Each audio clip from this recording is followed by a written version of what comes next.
Hello दोस्तों, जियो गुरुजी classes में आपका स्वागत है। मैं रोहित शर्मा, सब्जेक्ट अपना ज्योग्राफी। देखिए लेसन नंबर 7 हमारा चल रहा है, जिसमें हमने आपको बताया परिवहन के बारे में। इसमें दो टॉपिक है, परिवहन और संचार, जिसमें हमारा टॉपिक चल रहा है परिवहन।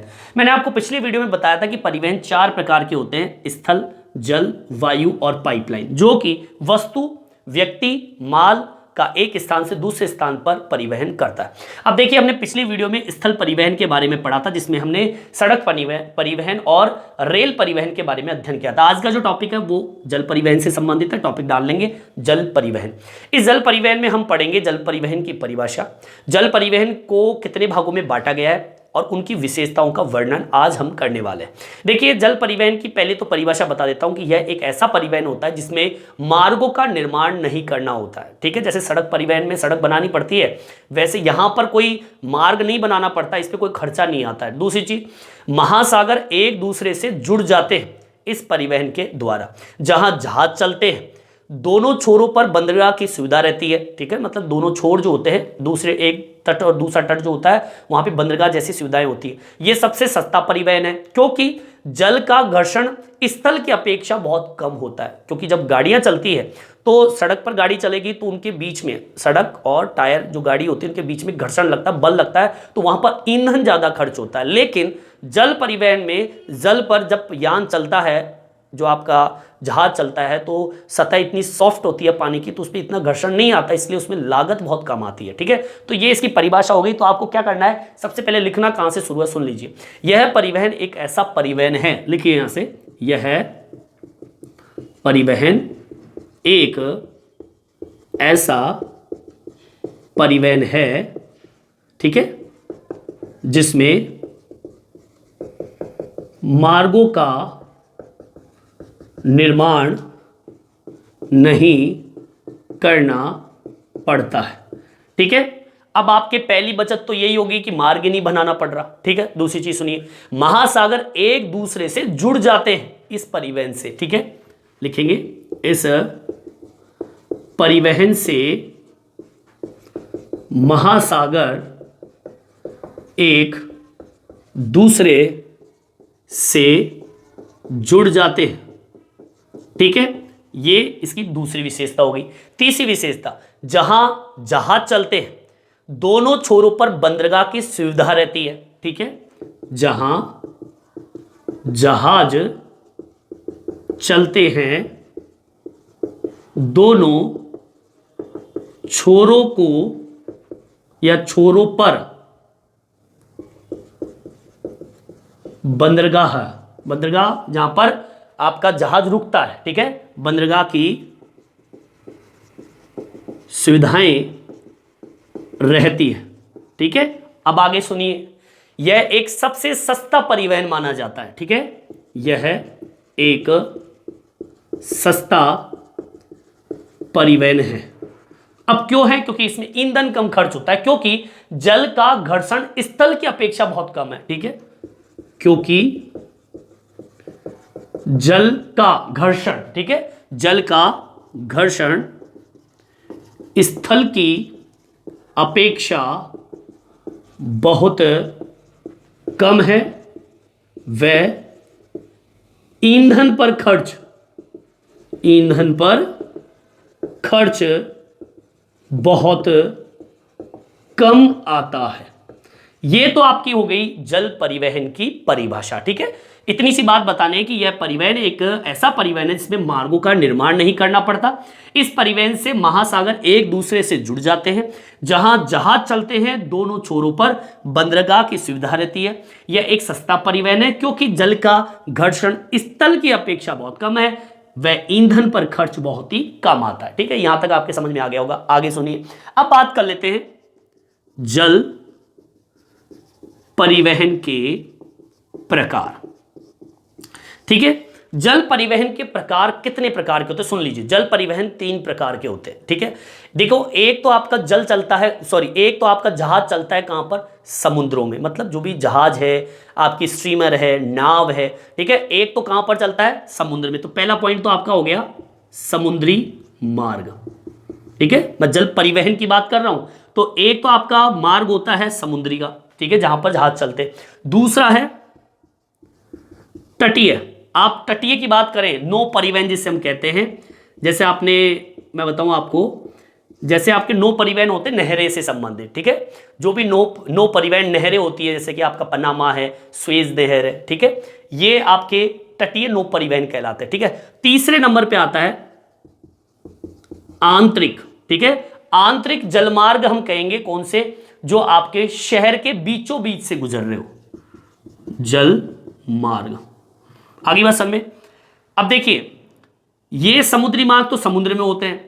तटीय नौ परिवहन से संबंधित है कि भाई आपका जो शहर है एक नहर के द्वारा जाता है और उस क्षेत्र से, उस समुद्र के कुछ भाग से जुड़ जाता है, वो हम पढ़ेंगे, मतलब तट से जुड़ जाता है, कहने का मतलब एक ऐसा परिवहन जो जहां पर आपका द्वीप होता है उसका तटीय भाग से जुड़ जाता है। तीसरा आंतरिक जलमार्ग, जो आपके शहर के बीचों बीच से गुजरा हो, जैसे नदी हो सकती है, झील हो सकता है, कुछ भी हो सकता है, पढ़ेंगे हम इसके बारे में कि भाई ये क्या क्या चीजें होती है। आज मैं आपको बताने वाला हूं समुद्री मार्ग के बारे में कि भाई समुद्री मार्ग होते क्या है, ठीक है। तो पहला पॉइंट अपना डाल लेंगे, यही टॉपिक आज का हमारा रहेगा कि जल परिवहन का पहला बिंदु है समुद्री मार्ग, ठीक है।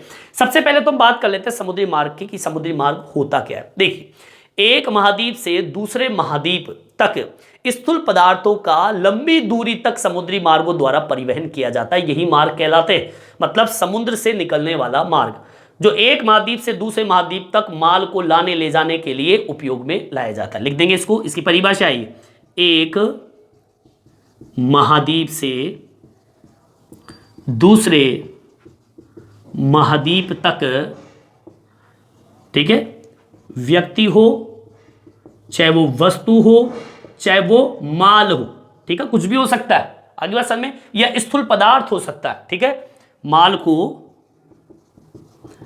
लंबी दूरियों तक, ठीक है, जहां तक आपको जाना है लंबी दूरी तक समुद्री मार्गों द्वारा, समुद्री मार्गों द्वारा परिवहन किया जाता है।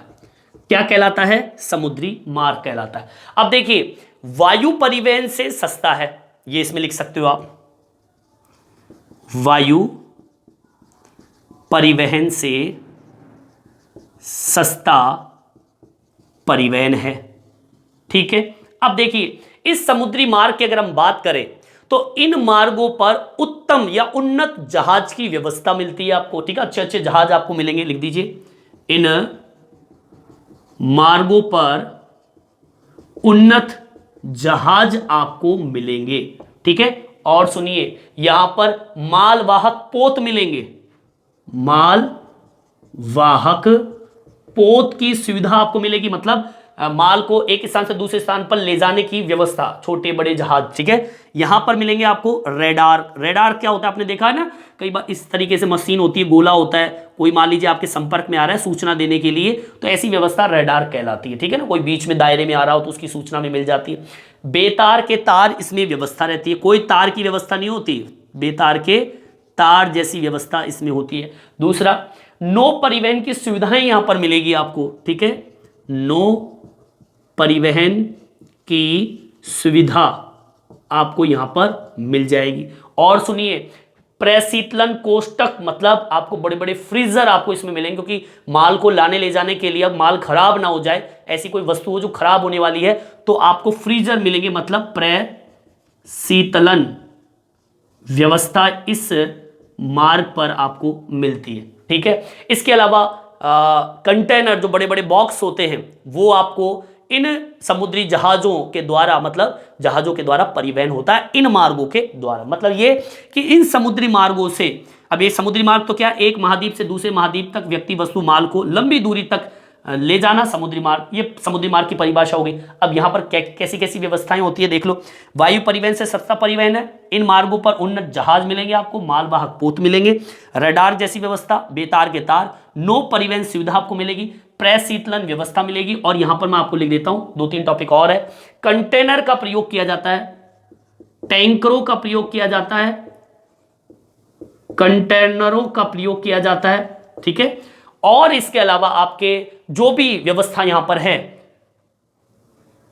जहाजों का उपयोग कर परिवहन किया जाता है।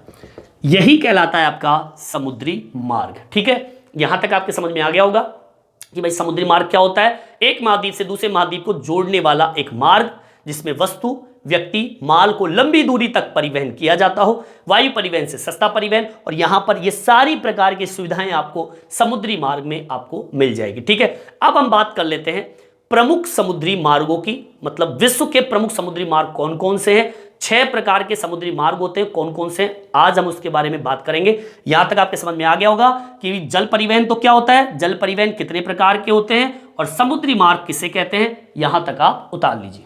देखिए, अब हम बात करते हैं समुद्री मार्ग। समुद्री मार्ग कितने प्रकार के होते हैं और विश्व के अंदर प्रमुख समुद्री मार्ग कौन कौन से होते हैं। सामने आपके 6 बिंदु लिखे हुए हैं। देखिए 6 बिंदु बात कर लेते हैं। सबसे पहला है उत्तरी अटलांटिक समुद्री मार्ग। ठीक है, दूसरे नंबर पे आता है भूमध्य सागर हिंद महासागरीय समुद्री मार्ग। तीसरे नंबर पे आता है उत्तमासा अंतरीप समुद्री मार्ग। चौथे नंबर पे है दक्षिणी अटलांटिक समुद्री मार्ग।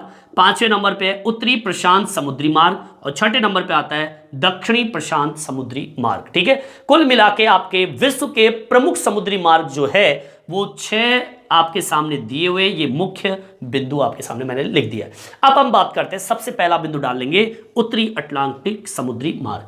देखिए यह मार्ग जो है वो औद्योगिक दृष्टि से विकसित विश्व के 2 प्रदेश है। एक तो आपका उत्तरी पूर्वी संयुक्त राज्य अमेरिका और दूसरा है पश्चिमी यूरोप। इसको मिलाने का काम आपका उत्तरी अटलांटिक समुद्री मार्ग करता है। तो हमारी पहली लाइन तो यही हो गई कि यह मार्ग औद्योगिक दृष्टि से, लिखेंगे यह मार्ग औद्योगिक दृष्टि से, ठीक है, विकसित, ठीक है, यह मार्ग औद्योगिक दृष्टि से विकसित विश्व के 2 प्रदेश, विश्व के 2 प्रदेशों, ठीक है। अब वो 2 प्रदेश कौन से हैं? वो प्रदेश है उत्तरी पूर्वी संयुक्त राज्य अमेरिका, उत्तरी पूर्वी संयुक्त राज्य अमेरिका, व दूसरा कौन सा बताया मैंने? पश्चिमी यूरोप। पश्चिमी यूरोप को क्या करता है? ये मिलाता है। ठीक है, अब आगे सुनिए इस मार्ग की और क्या विशेषता है। विश्व का 1/4 विदेशी व्यापार जो होता है वो इसी मार्ग के द्वारा होता है। मतलब ये मार्ग जो है विश्व का सबसे व्यस्तम मार्ग माना जाता है, मतलब बहुत ज्यादा बिजी मार्ग बोलते हैं। और इस मार्ग को हम एक मार्ग के नाम से पुकारते हैं, वो है वृहद ट्रंक मार्ग। आगे बस में अब आपसे पूछ लिया जाए कि वृहद ट्रंक मार्ग कौन सा होता है, तो आपका उत्तरी अटलांटिक समुद्री मार्ग को ही वृहद ट्रंक मार्ग कहा जाता है, क्योंकि ये मार्ग जो है बहुत ही ज्यादा व्यस्त मार्ग है। ठीक है, तो लिखेंगे क्या? विश्व की 1/4 विदेशी व्यापार, विश्व का 1/4 भाग विदेशी व्यापार इस मार्ग द्वारा होता है। यह विश्व का सबसे व्यस्ततम मार्ग है। ठीक है, इस मार्ग को वृहद ट्रंक मार्ग, नीचे अंडरलाइन कर देता हूं, वृहद ट्रंक मार्ग भी कहते हैं। बस आपको इतना ही लिखना है। ये आपका हो गया उत्तरी अटलांटिक समुद्री मार्ग। ठीक है, यहां तक आपके समझ में आ गया होगा। यहां तक बढ़िया तरीके से आप उतार लीजिए। अगला टॉपिक डाल लीजिए भूमध्य सागर हिंद महासागरीय समुद्री मार्ग। देखिए दूसरा पॉइंट मैंने आपके सामने डाल दिया है कि भूमध्य सागरीय हिंद महासागरीय समुद्री मार्ग, तो इसकी एक विशेषता है, सुन लीजिए। यह समुद्री मार्ग प्राचीन विश्व के हृदय स्थल कहे जाने वाले क्षेत्रों से गुजरता। मतलब एक ऐसे क्षेत्र, ऐसे बंदरगाह जिसे हम बोल सकते हैं, या पुराने एक व्यापारिक दृष्टि से बहुत ही प्रसिद्ध स्थानों से ये आपका मार्ग जो है वो गुजरता है। मतलब ये कह सकते हैं कि प्राचीन विश्व के हृदय स्थल कहे जाने वाले क्षेत्र, जैसे कि पोर्ट सैयद है, अदन है, मुंबई है, कोलंबो है, सिंगापुर है, ये जो मार्ग है इन पत्रों से होता हुआ गुजरता है। ठीक है, लिख देंगे क्या? यह समुद्री मार्ग प्राचीन विश्व के, लिखेंगे यह समुद्री मार्ग प्राचीन, ठीक है, मतलब प्राचीन का मतलब पुराना, ठीक है, प्राचीन विश्व के हृदय स्थल, मतलब एक मुख्य बिंदु हम कह सकते हैं कि जैसे हमारे शरीर का बीच का पार्ट होता है हृदय, वैसे ही वो क्षेत्र जो बहुत ही ज्यादा व्यापारिक दृष्टि से प्रसिद्धि पाए हुए हैं उन्हें बोलते हैं हृदय स्थल कहे जाने वाले क्षेत्रों से गुजरता है। आगे बात सल में, जैसे कि, अब जैसे में पॉइंट डाल लेंगे कौन कौन से हैं सुन लीजिए। एक आपका पड़ता है पोर्ट सईद, समझ में आ गई बात। दूसरा पड़ता है आपका अदन है, मुंबई है, ठीक है, और आपको बता दूं जैसे कोलंबो है, ठीक है, कोलंबो है, ठीक है, और आपके जैसे सिंगापुर है, सिंगापुर है। तो ये ऐसे क्षेत्र है जो कि हृदय स्थल कहे जाने वाले क्षेत्र बोलते हैं इसको। अब एग्जाम में क्वेश्चन आ सकते हैं हृदय स्थल कहे जाने वाले क्षेत्रों के नाम बताइए। हृदय स्थल किस क्यों कहते हैं, तो आप बता दीजिए कि भाई ये क्षेत्र औद्योगिक दृष्टि से मान लीजिए, व्यापारिक दृष्टि से मान लीजिए बहुत ही प्रसिद्ध है, और ये मार्ग जो है वो इन्हीं क्षेत्रों से होके गुजरता है। ठीक है, यहां तक समझ में आ गया होगा। तीसरा पॉइंट डाल लेंगे उत्माशा अंतरिक्ष समुद्री मार्ग, यहां तक आप उतार लीजिए। देखिए तीसरा पॉइंट मैंने आपके सामने डाल दिया है कि उत्माशा अंतरिक्ष समुद्री मार्ग क्या है, कहां से ये गुजरता है और ये मार्ग क्यों महत्वपूर्ण है। देखिए सामने, देखिए सबसे पहले तो उत्माशा अंतरिक्ष समुद्री मार्ग जो है, यह मार्ग अत्यधिक औद्योगिक प्रदेश जिसे हम कह सकते हैं, औद्योगिक प्रदेश कौन से, जिसे हम कहेंगे कौन से प्रदेश है, जैसे कि आपका पश्चिमी यूरोपीय प्रदेश है।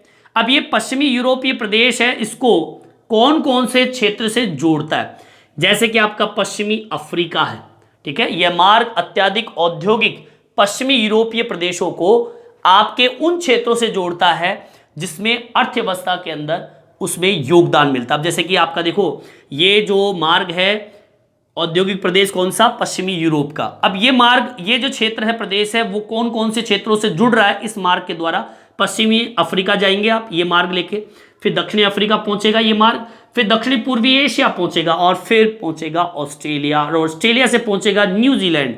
अब न्यूजीलैंड पहुंचकर अब ये इन देशों में, इस महाद्वीपों पे जाकर क्या कर रहा है, व्यापारिक, कृषि और पशुपालन जैसी अर्थव्यवस्था से ये मार्ग जोड़ रहा है। मतलब कुल मिला के बात ये हो गई कि उत्माशा अंतरिक्ष समुद्री मार्ग जो है ये पश्चिमी यूरोपीय प्रदेश को पश्चिमी अफ्रीका, दक्षिणी अफ्रीका, दक्षिणी पूर्वी एशिया और ऑस्ट्रेलिया, न्यूजीलैंड को इस उद्देश्य से जोड़ रहा है, व्यापार के उद्देश्य से, कृषि के उद्देश्य से, पशुपालन के उद्देश्य से, और जिससे होता क्या है, आपकी अर्थव्यवस्था जो है वो इन सभी द्वीपों पर एक दूसरे से अर्थव्यवस्था क्या हो गई, जुड़ गई। अब देखिए आगे ये मार्ग और क्या करता है, सुनिए। स्वेज नहर के निर्माण से पहले, जब स्वेज नहर का निर्माण नहीं हुआ था उससे पहले ये मार्ग जो है लिवरपूल और कोलंबो को जोड़ता था। कौन सा भाग, लिवरपूल और कोलंबो को जोड़ने का काम करता था। जो स्वेज नहर से इसका मार्ग था 6400 किलोमीटर लंबा।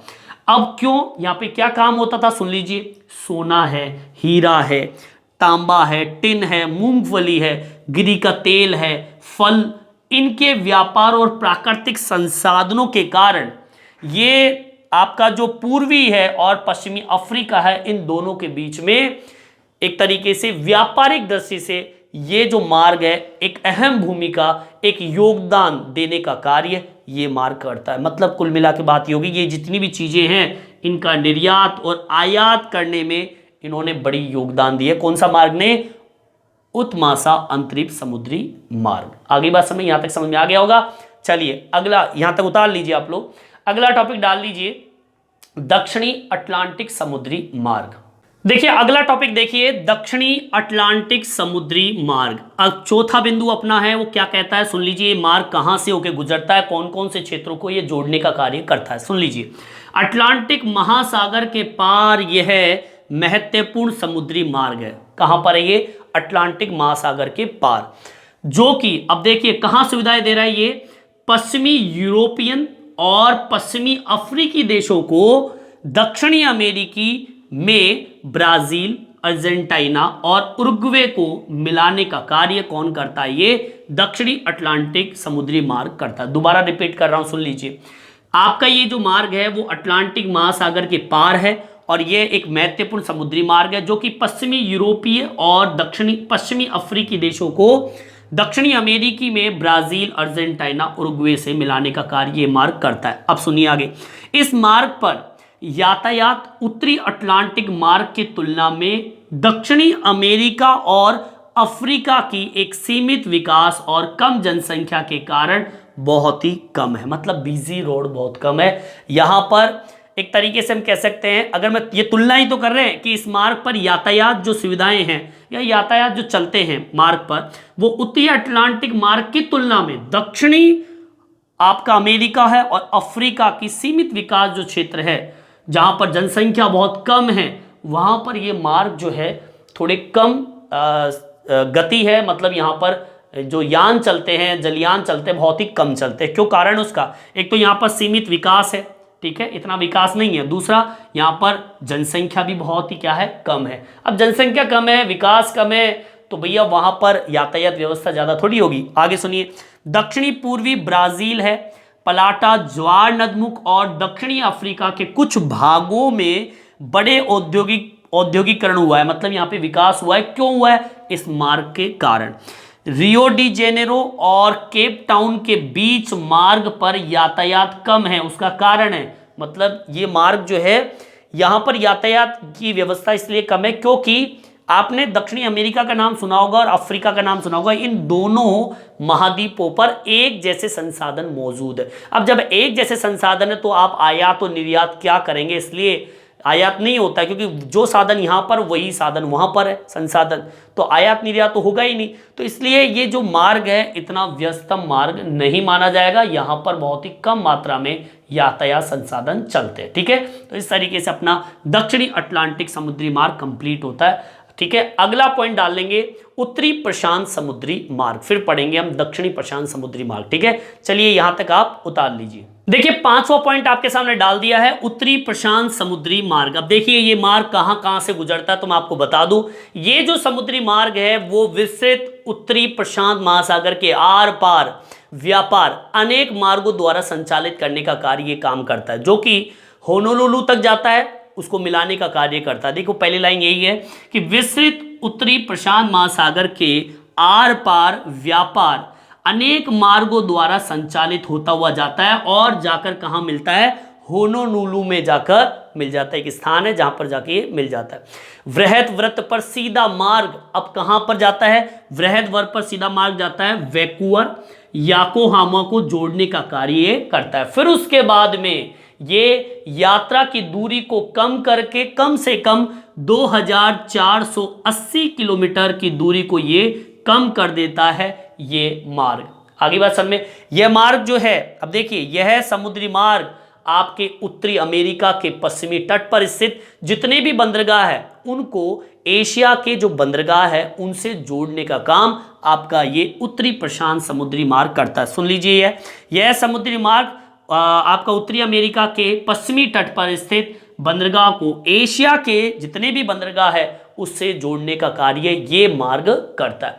इसके अलावा ये मार्ग जो है कई ऐसे मुख्य स्थान हैं जिनको जोड़ने का काम करता है, जैसे कि आपका वैंकूवर है, सिएल्ट है, ठीक है, पोर्टलैंड है, सैन फ्रांसिस्को जो कि अमेरिका, और योकोहामा है, कोबे है, ओसाका है, संघाई है। ठीक है, इसके अलावा आपका हांगकांग, मनीला और सिंगापुर। ठीक है, जैसे कि Vancouver, Seattle, Portland, San Francisco, Yokohama, Kobe, Shanghai, Hong Kong और मनीला, सिंगापुर, इन सबको जोड़ता हुआ ये मार्ग जाता है। इसलिए ये मार्ग बहुत ही महत्वपूर्ण मार्ग है। सीधी सी बात है, यहाँ पर 2480 किलोमीटर आधा मार्ग ये समुद्री मार्ग कर देता है। ठीक है, यहां तक आपका कंप्लीट हो गया, यहां तक उतार लीजिए और अगला पॉइंट डाल लीजिए दक्षिणी प्रशांत समुद्री मार्ग। देखिए छठा पॉइंट डाल दिया मैंने, दक्षिणी प्रशांत समुद्री मार्ग। सुन लीजिए इसके बारे में। देखिए ये समुद्री मार्ग जो है पश्चिमी यूरोप और उत्तरी अमेरिका को ऑस्ट्रेलिया और न्यूजीलैंड और इसके अलावा जो पनामा नहर से होती हुई प्रशांत महासागर में कई द्वीपों को मिलाने का काम यह मार्ग करता है। ठीक है, लिख दीजिए। यह समुद्री मार्ग सबसे पहले कहां से? पश्चिमी यूरोप, ठीक है, सबसे पहले कहां से? पश्चिमी यूरोप, और अब ये जाता है कहां पर? उत्तरी अमेरिका, ठीक है। उत्तरी अमेरिका को ऑस्ट्रेलिया से, ऑस्ट्रेलिया, फिर ऑस्ट्रेलिया से कहां पहुंचा? न्यूजीलैंड व पनामा, ठीक है। पनामा शहर है, वहां पर एक नहर है पनामा, ठीक है। पनामा शहर से जुड़ी हुई एक नहर है, ठीक है, जिसे हम बोलते हैं पनामा नहर, से होते हुए अब ये कहां पहुंच रही है? आपके प्रशांत महासागर में, प्रशांत महासागर में कई द्वीपों को जोड़ता है ये मार्ग, ठीक है। चलिए अब आगे सुनिए। इस मार्ग का प्रयोग हांगकांग, फिलीपींस और इंडोनेशिया पहुंचने के लिए किया जाता है, ठीक है, लिख देंगे। इस मार्ग का प्रयोग हांगकांग, ठीक है, पहला। दूसरा कौन सा बताया? फिलीपींस व इंडोनेशिया पहुंचने के लिए किया जाता है। मतलब ये मार्ग जो है हांगकांग पहुंच जाओ, फिलीपींस पहुंच जाओ और इंडोनेशिया पहुंच जाओ, ठीक है, इसलिए फायदेमंद है। पनामा और सिडनी के बीच तय की गई दूरी जो है वो 12,000 किलोमीटर है। होनोलुलु इस मार्ग का प्रमुख पत्तन माना जाता है, ठीक है, इसको मेंशन कर देंगे। लिखना ये है पनामा व सिडनी, ठीक है। पनामा व सिडनी के बीच की तय की गई दूरी कितनी? 12,000 किलोमीटर है। आगे वसन में इस मार्ग के द्वारा, और होनोलुलु इस मार्ग का प्रमुख क्या है? बंदरगाह है, ठीक है। और इस तरीके से हमारा दक्षिणी प्रशांत समुद्री मार्ग कंप्लीट होता है। जो मैंने आपको बोर्ड पे लिखवाया है, मुख्य लाइनें हैं, उनको याद कर लेना। शॉर्ट तरीके से मैंने आपको समझा दिया है और ज़्यादा आपको याद करने की ज़रूरत नहीं है। जो मैंने आपको लिखवाया है उसे अंडरलाइन करके उसी को अपने नोट्स में उतारिए या फिर बोर्ड से इस चीज़ को उतार लीजिए, ठीक है। इस तरीके से अपना जल परिवहन का पहला बिंदु समुद्री मार्ग कंप्लीट होता है। इस वीडियो में इतना ही। ये वीडियो आपको कैसा लगा कमेंट्स करके ज़रूर बताएं और मेरे चैनल को सब्सक्राइब जरूर से जरूर करें, जिससे नए नए वीडियो आप तक पहुँचा सकूँ। धन्यवाद।